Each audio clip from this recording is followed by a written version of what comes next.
So I've been playing with the ombre technique that I have a video already on about, and doing different versions, shapes, stencils, and this is another take on that sort of same trick that gets you a kind of a glowy circle. And I'm going to play with that a little bit and show you how I achieved it. This one is done with shades of kind of yellow to blue, and I'm going to do one in shades of purple too and see what we can come up with. So let me show you how to set that up. So first of all, instead of using the wedge that I use in the other video, which is that actual wedge-shaped latex sponge, I'm using one of these fancy beauty blenders that you can buy at the drugstore. This is a pricier investment in a technique, but worth it, and I've found you can rinse these out as long as your paint doesn't get really crusty and dry and use them again. So in order to demonstrate the idea, I'm gonna do it with 3 colors. This is, I always use this DecoArt brand because it's cheap and easily accessible where I live, but I don't think there's anything magic about the kind of paint, unless, you know, I would say go for something matte. The reason I stick with this partly is that it's a matte acrylic, a thin kind of crafter's acrylic. So it's not as thick as the heavy body artist acrylic, and it's not shiny or satin, which is a surface I find doesn't work as well for this. Okay. So I've got 3 colors. Let me say a word about yellows. They tend to not cover particularly well, and so my solution is to find ones that are as chalky and matte as possible. These are actually a kind of a chalkboard-like paint with a chalky finish. And I just find, I think because of the consistency, they adhere a little bit better, and because they're supposed to be chalky, they have more white in them, and so I think they cover a little bit better. So look for something like that if you're having trouble with your yellows. Oh, and that one is not mixed at all, brand new. Won't use that one today. Clean off the watery mess. That is one thing I shake the whole camera around.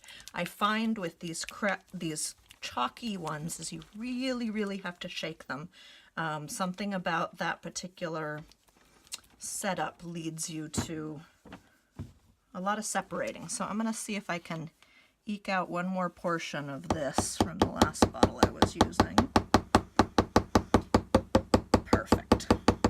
So I actually love when this kind of paint gets a little old. You can see how it's sitting a little higher.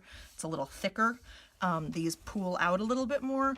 In the yellow in particular, the coverage increases with age. You know, it's a little gloppy. It sticks a little better.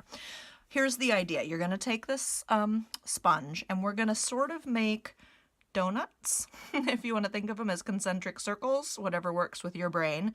And the first one I'm going to get down is going to be in the green. This is an ocean green, bluegrass green, same brand. So we're going to have the darkest shade on the outside, the mid shade in the middle blending to the yellow. So just to review how it's supposed to look, you have that yellow in the middle to green to dark. So here's how we're going to set that up. Now I've done this a few different ways and doing it on camera, it's bound to be a little bit different, but basically the idea is you're going to roll this just barely touching the first color of paint, which is going to be your middle shade. Okay, for me the green. And I'm watching it. I'll show you what you need to achieve. Kind of a donut shape. So you have a gap in the middle where your yellow is going to go, and you have some space here where your darkest color, which is your background color, is going to go. So I find that putting the middle on next gives me the best results, and I kind of like that this paint is a little thick and sitting up because it allows me to just touch and just get the center covered. Okay.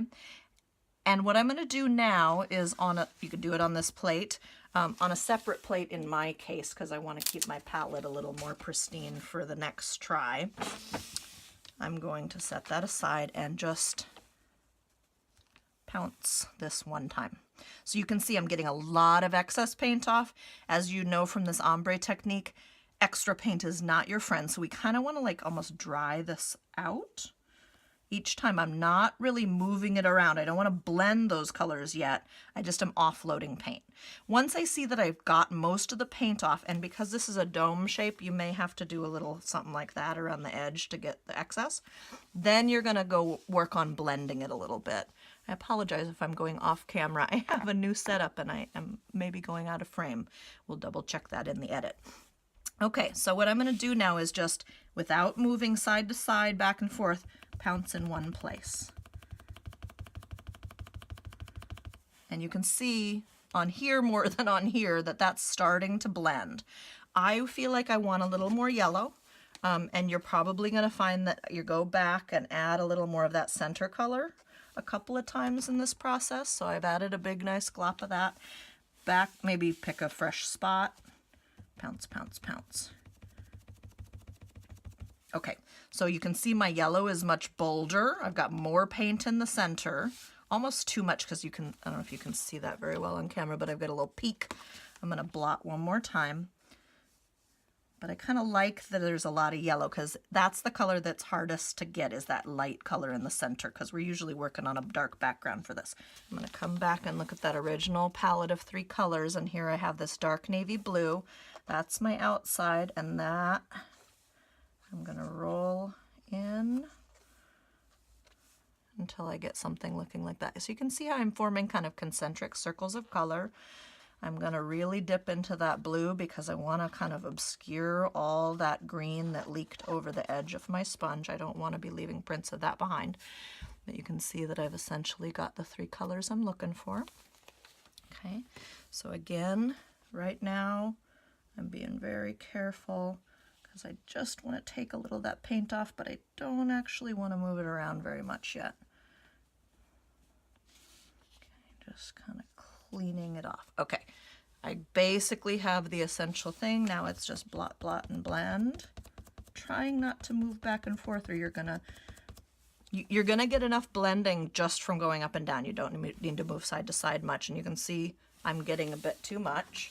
So I come back over. This is a back and forth process until you see on your sponge the distribution of paint that you want to see. And depending on the effect you're going for, you may want something different than what I'm doing, but I'm going for a very smooth transition. Okay, again, I'm going to see if all of those colors kind of stay where I want them, not too much bleeding, not too much movement. Ooh, I like that. Okay. It's looking really good. I just feel like there's not enough blue. So right at the edge, being a little more careful this time because I really like the way the green and yellow look. Okay. Oof. That went a little too far up. I'm going to see if I can just pull it back a little bit. Yep. Okay. Back into that same spot this time. Oof. Okay. Now I've got essentially what I want. You can see that. I'm going to work on a little less slippery surface to get it to blend. This is just some white paper I keep on my desk. Okay, see, I essentially have what I want. Now I'm going to set my palettes aside. Keep them because you're going to probably want to dip back into them a few times. But I have a rock that's prepped in that navy color that's my outside, so that as this hits this, it should blend the outside edges. So watch how that looks. Okay, so I tip to the side a little bit to get that navy to hit the rock.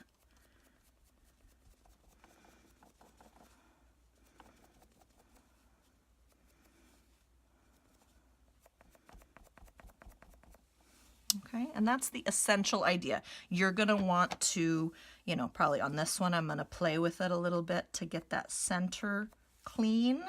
And then I probably will come back and tap around the edges a bit with the, you see how I got a navy to green ombre here and a green to yellow here. So it's just a matter of using those to kind of create the shape that you're going for. The closer in the circles are, the less of this kind of side to side motion you're going to have to do.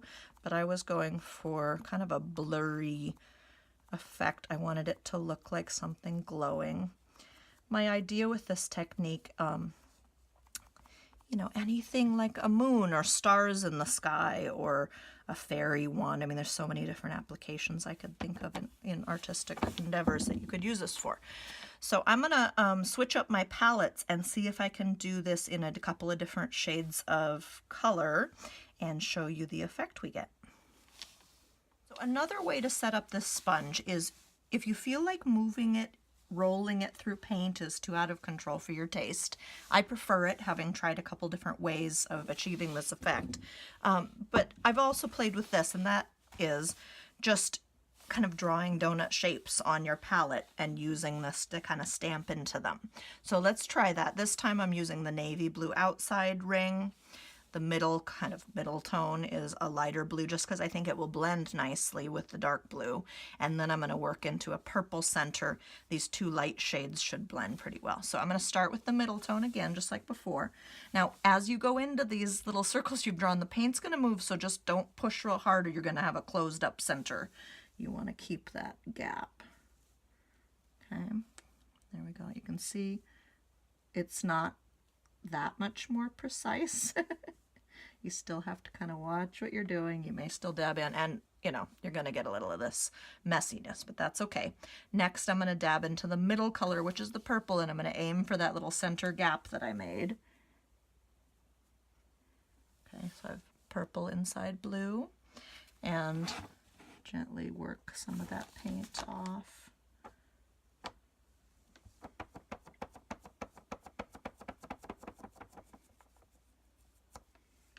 I feel like my purple's fading out a little bit, but that's okay. We might just dip back in here just to brighten that center up a little bit. Yeah, that's good. Okay.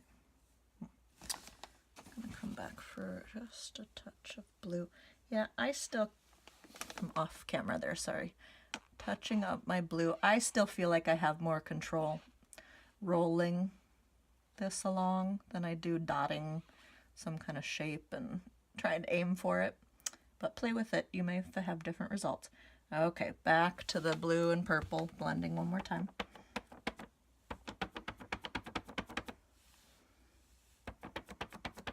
You can see I have the purple has kind of bled out, so I'm gonna make sure I get a little of that blue in there. Okay.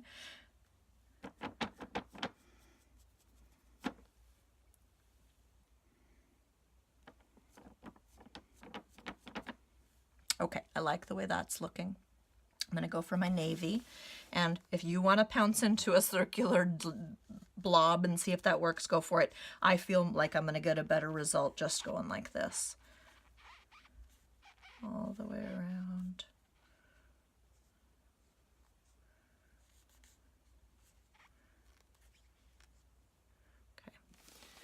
Going to pounce onto the paper again. You might find spinning it just slightly in place works well at this stage. Okay, getting there. I feel like I have a little too gloppy amount of blue on the outside. Let's kind of back that off a little bit. All right.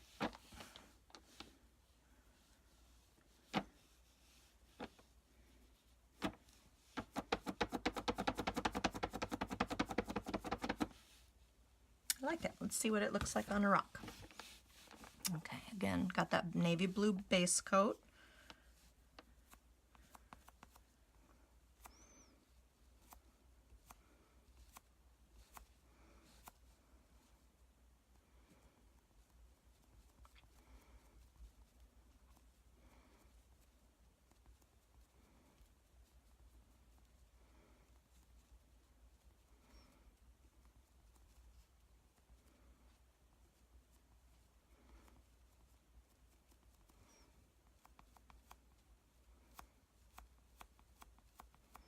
Okay, you can see I'm getting a decent effect, although I'm not happy with exactly the kind of shadowing that I have. I think that's mostly because this paint may take a couple layers to get as bright or as light as I want. So I'm going to let this dry off camera, refresh my sponge with the ombre, making sure I like the kind of concentric circles I get in these colors, and then touch it up, and I'll show you what that looks like. So I've refreshed my sponge, let this dry just a touch, and I'm ready to go in for a second application. Oh yeah, already you can see how much brighter that's getting just with another application. And I find with these sorts of shades of watery blues and purples, they do tend to need a couple coats. So I both move my rock to get the right angle, and my sponge is kind of tipping around to make sure you get the outside ring of color and a nice blend into the background. Touch up that center a little bit.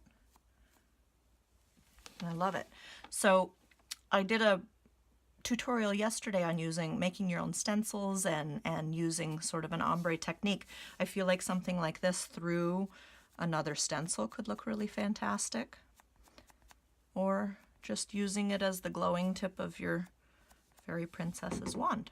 So that's the general technique. Hopefully it's useful.